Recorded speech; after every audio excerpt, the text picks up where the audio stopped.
Waalaikumsalam warahmatullahi wabarakatuh. Mantap ini ya. Saya senang ini kalau yang begini-begini, karena kita bukan ngomong teori tapi ngomong pengalaman ya. Kisah hidup itu adalah guru sejati ya. Jadi kita harus ambil pelajaran dari kehidupan ini. Ya, di sini namanya Pak Ahmad Arif ya. Jadi coba nih diingat-ingat pesan saya, sesuaikanlah nama kita itu ya. Kita diberikan nama oleh orang tua, di situ ada doa. Di situ harus sesuai perilaku dengan nama kita. Apalagi di situ ada nama Ahmad, itu kan nama Rasulullah ketika kecil ya. Di situ ada nama Rasulullah, habis itu ada nama Arif. Jangan salah tempat kita menjadi Arif ya. Jangan sama mama muda Arif kita. Sama istri sendiri berhitung kita ya, kacau itu ya. Jadi saya nggak mau ngomong tentang istrinya ya. Saya mau ngomong tentang Pak Arifnya. Apa mengenai dibilang ada kuyang lah, ada pendamping lah, ada istilahnya kodam yang ngikut lah segala macam, itu buang-buanglah prasangka itu ya. Karena kalau kita terjebak ke situ, larinya nanti ke dukun lagi ya. Kalau yang saya baca dari kisah hidup Pak Arif, itu adalah proses pencucian Allah. Makanya di YouTube kan sering saya bilang, jangan kita memandang makhluk, tapi pandanglah Allah di sebalik makhluk. Memang wilayah ini ekstrim. Kita ngomongnya enak, berteorinya enak, tapi giliran kita yang menghadapi masalah itu ya goyang juga, pasti goyang ya. Berkali-kali Pak Arif bilang, bang saya layaknya binatang, saya seperti anjing, saya nggak ada harga diri, saya dimaki-maki, saya dihardik, saya diinjak-injak. Anggap saja itu Allah yang sedang menginjak-injak kita ya. Anggap saja yang menginjak-injak kita itu Allah. Makanya kita kalau punya masalah itu jangan hanya kepada makhluk saja kita minta maaf, sama Allah sudah belum minta maaf ya. Ini karena Pak Arif tanya pendapat ya, saya mengalir aja lah. Jadi kalau pendapatnya pahit, pedas, sakit hati, menyakitkan ya, tantan kuping ya. Kebanyakan kita setelah kita sadar akan kesalahan, kita minta maafnya sama makhluk, tapi sama Allah kita nggak pernah minta maaf. Jadi kenapa istri nggak cukup ya bang? Nggak ada harga sama dia, nggak pernah dihargai pengorbanan saya, uang lagi, nggak cukup. Tanyalah kepada diri, mengapa kita manjakan istri dengan uang? Semua itu kembali kepada diri. Kita yang membuat dia seperti itu, kita yang mendidik dia seperti itu. Jadi kalau itu berimbas kepada diri kita sendiri, yaitu hasil karya kita. Jadi kalau dibilang orang-orang yang mengejar ketuhanan, mencari ketuhanan, mengenal ketuhanan, itu adalah orang-orang bermasalah. Carilah di dunia ini, tanya, kenapa kamu ngaji hakikat makrifat? Tuh orang bermasalah itu, sejatinya bermasalah. Dengan masalah itu terpanggil dia kepada Allah, udah capek. Kenapa Bang Andi bisa ngomong? Ya saya juga bermasalah. Ya, saya udah duluan rasakan seperti Pak Arif. Ya sedikit saya berbagi cerita kisah hidup saya. Dahulu ya saya itu kerja kapal ya, ke luar negeri, ke negara-negara ASEAN ya. Gaji saya belasan juta, apalagi kalau lagi operasional itu ada uang, istilahnya uang bonus lah ya kan, bisa puluhan juta bahkan ratusan juta saya punya uang itu. Nah, begitu saya punya uang itu semua saya kasih sama istri dengan harapan dia senang. Ya, dengan harapan dia bahagia. Ternyata itu didikan yang salah. Karena apa? Saya membahagiakan istri itu hanya dengan uang. Saya kasih semua apa dia mau saya kasih. Karena saya mampu. Ternyata itu salah. Sekian tahun berumah tangga, lahirlah anak saya. Begitu lahir anak kami, Allah cabut semua. Saya nggak kerja kapal lagi, saya menganggur bertahun-tahun, apalagi saya nggak punya penghasilan. Di situ istri saya berontak karena sudah terbiasa punya uang, tiba-tiba nggak punya uang. Ya sama, saya pun kayak binatang. Saya pun seperti nggak ada harga. Hilang harga diri seorang suami. Tetapi di situ saya sadar. Makanya saya segala sesuatu punya masalah saya nggak kedukun. Untungnya saya begitu Allah uji itu saya udah mulai mengamalkan zikir nafas. Jadi saya tanya kepada Allah, ya Allah apa salahku ya Allah, kok pahit begini ya Allah. Rumah tanggaku goyang, perekonomianku goyang, keuanganku utang keliling pinggang, ya kan. Akhirnya di situ Allah memberi jawaban. Ditunjukkan itu kayak nonton TV kita tuh, dikasih lihat apa saja yang sudah kita lakukan itu dikasih lihat Allah kayak nonton TV. Kayak ada screen itu, layar itu, masa lalu yang saya perbuat dikasih lihat sama Allah. Di sini salahmu, di sini salahmu, di sini salahmu. Akhirnya di situ saya mohon ampun, minta maaf saya kepada Allah. Jadi ketika istri nekan saya, istri apa istilahnya ya, tidak menghargai saya diam. Bahkan adik-adik saya itu sampai marah. Kalau saya bang sudah saya injak-injak itu kalau perempuan begitu sama suami. Tapi kamu kok bisa sabar? Saya hanya senyum saja, saya nggak mau cerita karena adik saya nggak ngerti kan. Saya nggak mau cerita. Kamu kok bisa sabar bang? Di mana harga dirimu? Digituin kok kamu diam aja? Ya saya ngelihat Allah yang hukum saya. Akhirnya saya mohon ampun, ya Allah ampunkan dosaku, ampunkan salahku. Aku nggak pernah mengajarkan agama, aku nggak pernah mengajarkan ketuhanan kepada istriku. Yang aku bahagiakan dia hanya dengan uang. Ternyata dia menjadi seperti itu, menghukum diriku sendiri. Bahkan saya hendak ditinggal, ya kan? Ada uang sayang, nggak ada uang nggak sayang. Nah, saya ikhlaskan semua. Kalau kamu bilang nggak tahan hidup susah dengan aku, ya sudah, kita pisah baik-baik, ya. Kamu mau cari yang lain yang bisa lebih membahagiakanmu, silakan. Aku doakanlah cepat dapat yang lebih baik. Pisahlah kita baik-baik. Begitu saya.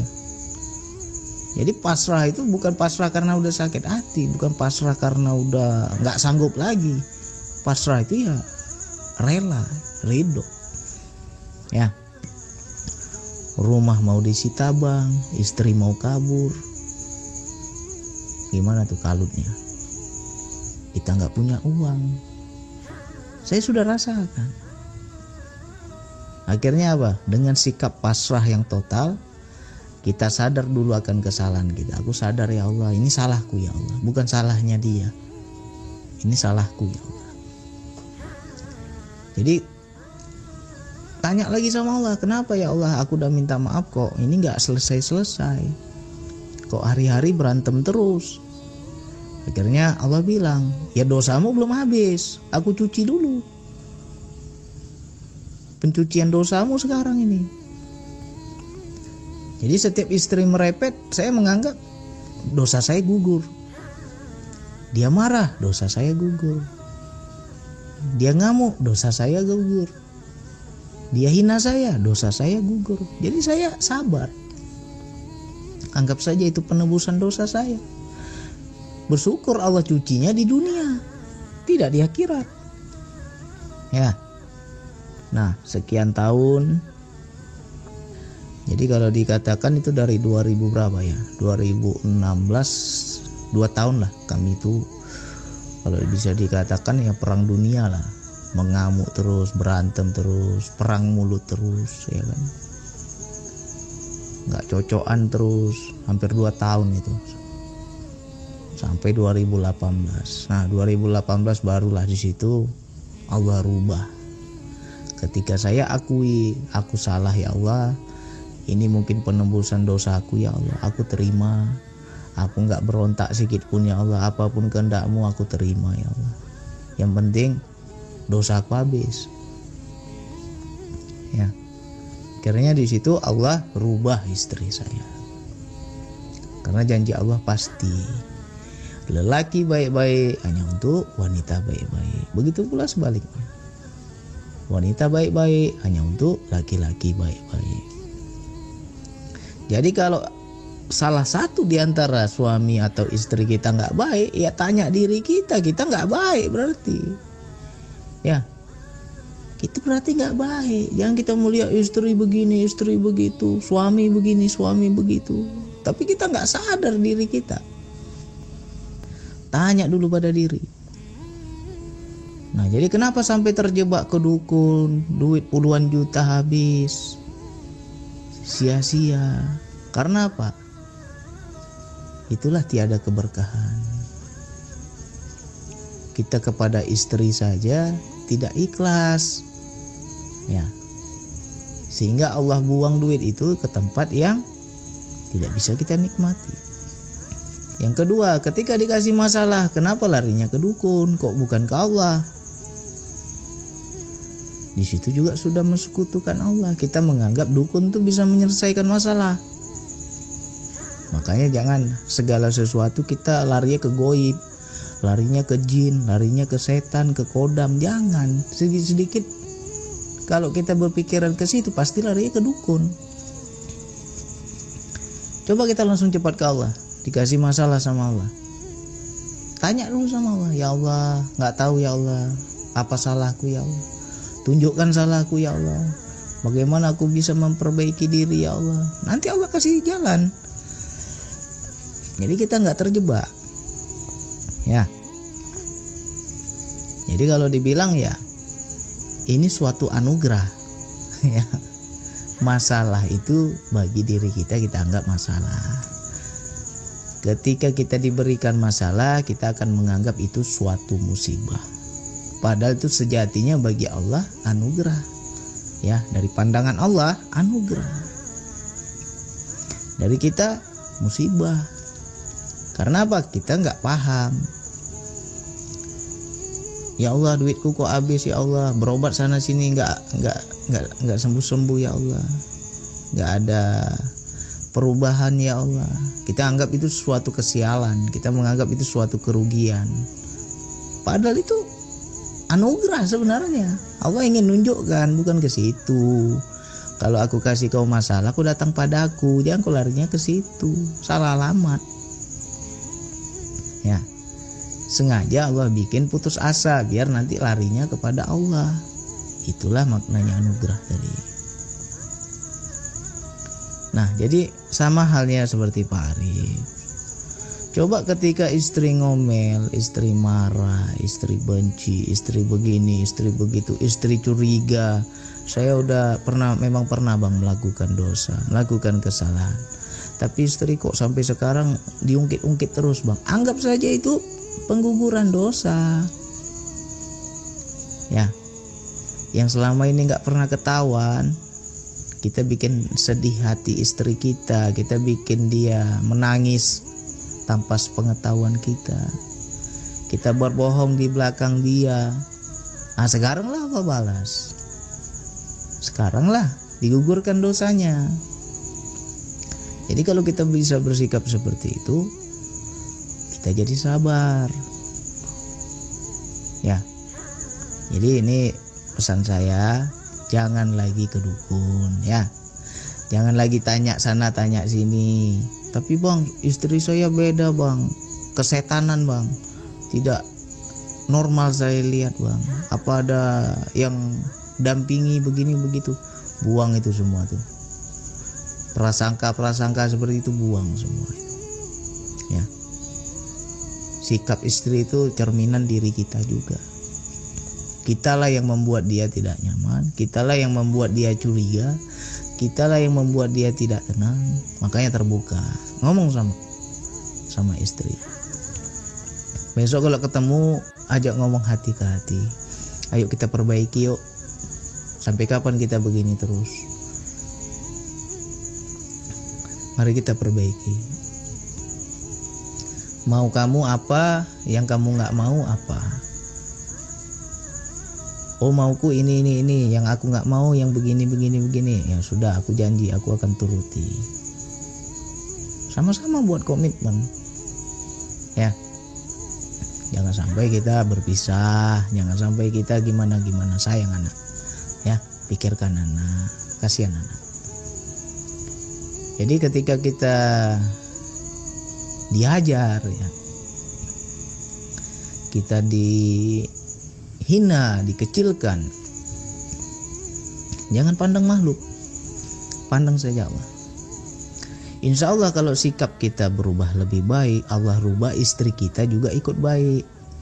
Karena janji Allah itu pasti. Yang baik hanya untuk yang baik. Kalau kita nggak baik, ya istri kita juga nggak baik. Ya, itu saja obatnya itu. Nggak usah lagi ke dukun nanya sana nanya sini. Itu di Al-Quran sudah ada. Perbaiki diri kita.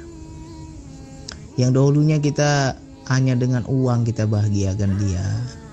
Nah sekarang pelan-pelan masukkan agama, ajarkan agama, biar dia juga bisa sabar. Ya, hati-hati kita.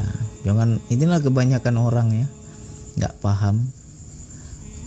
Menikah, kawin, punya anak, menjalani hidup sampai tua, udah itu aja dia pikir tugasnya.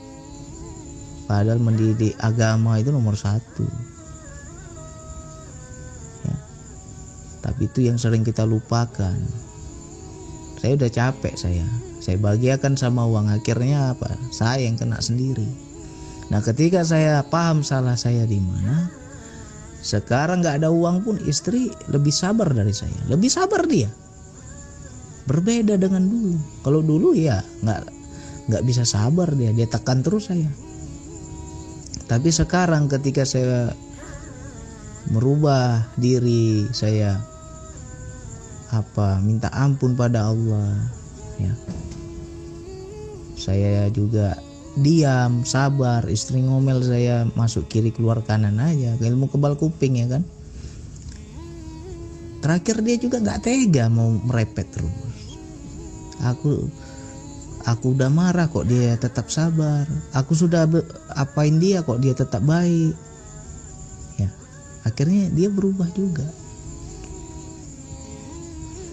Ya, itu aja masalah kita itu.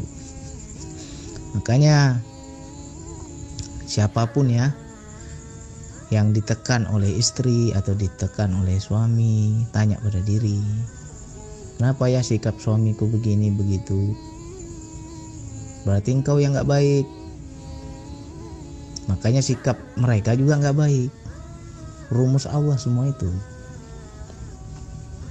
Ya. Yang kedua, hindari pertengkaran. Jangan mau kita dipancing setan. Kalau kalian bisa lihat setan ya, kalian tuh kayak bola pingpong, tau gak? Orang main bola pingpong kayak mana sih? Opor sana, opor sini, opor sana, opor sini. Karena memang ada setan yang memecahkan rumah tangga. Itu sudah tugas dia itu. Makanya dibisikin kita amarah-amarah. Istri ngomel, kita pun jadi ikut ngomel. Nanti menyaut lagi istri, kita nyaut lagi. Nanti berteriak lagi istri, kita pun ikut berteriak juga. Itu orang-orang yang kena bola pingpong itu. Ya, ketawa-ketawa lah setan itu. Nah itu yang kita nggak paham, ya kan? Karena kita nggak bisa lihat, ya kan? Nggak ngerti, padahal ada memang. Makanya begitu dipancing kita, istri ngomel, istri apa, jangan ikut terpancing. Sabar.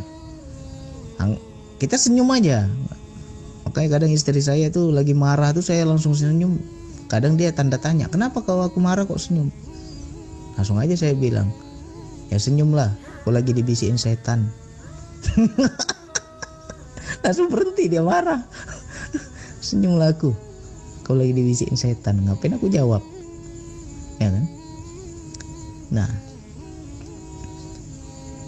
jadi biar harmonis rumah tangga kita, jaga, hindari pertengkaran ya. Sabar, banyak-banyak sabar. Kalau istri udah nggak sabar, kita juga nggak sabar, hancur lah. Berarti kena main pingpong lah kita sama setan. Ya. Jadi sekarang macam Pak Arif, diingat-ingat nih, diulang-ulang ya. Sesuaikan nama kita. Ahmad Arif, sesuaikan. Harus Arif. Ya. Seharusnya kita malu dikasih nama yang indah, yang bagus, tapi kita nggak sesuai dengan nama kita. Nah, itu sesuaikan nama. Yang kedua, istri ngomel, istri ngoceh. Jangan kita balas dengan kebencian. Anggap saja ini hukuman untuk diriku atas dosa-dosaku selama ini. Aku terima sajalah. Insya Allah itu istri akan berubah nanti. Yang ketiga, bicarakan dari hati ke hati. Jadi bagaimana biar hubungan kita bagus, kedepannya bagus, kita leburkan ego kita masing-masing, ngomong begitu. Sayangilah anak-anak kita. Kalau terjadi apa-apa sama kita, anak-anak kasihan. Apa yang kamu mau dan apa yang kamu gak mau, insya Allah aku ikuti. Nah, ajak tukar bicara hati ke hati. Nah, perbaiki. Insya Allah kayak pengantin baru lagi nanti kita.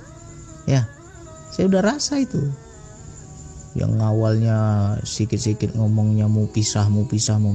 Akhirnya pengantin baru. Ya.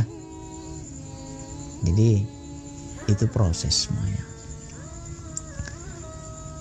Anggap saja hukuman untuk diri kita. Ya Pak Arif ya, ini juga menjadi pelajaran kawan-kawan yang lain. Kita harus apa? Harus tanya dulu diri kita sendiri. Jangan suka menyalahkan orang lain. Kalau sesuatu itu berimbas kepada diri, pasti ada yang salah pada diri kita. Ya. Masalah itu bukan di luar, di dalam diri kita sendiri. Diulang-ulang lagi nih, kalau memang ada yang pahit, ada yang pedas, ada yang menyakitkan hati, ya saya mohon maaf lah. Ya, mengalir aja ini. Mudah-mudahan ini jadi terbuka. Selama ini tertutup, nggak tahu kita salah kita. Mudah-mudahan ini terbuka. Hanya itu yang bisa saya sampaikan. Wassalamualaikum warahmatullahi wabarakatuh.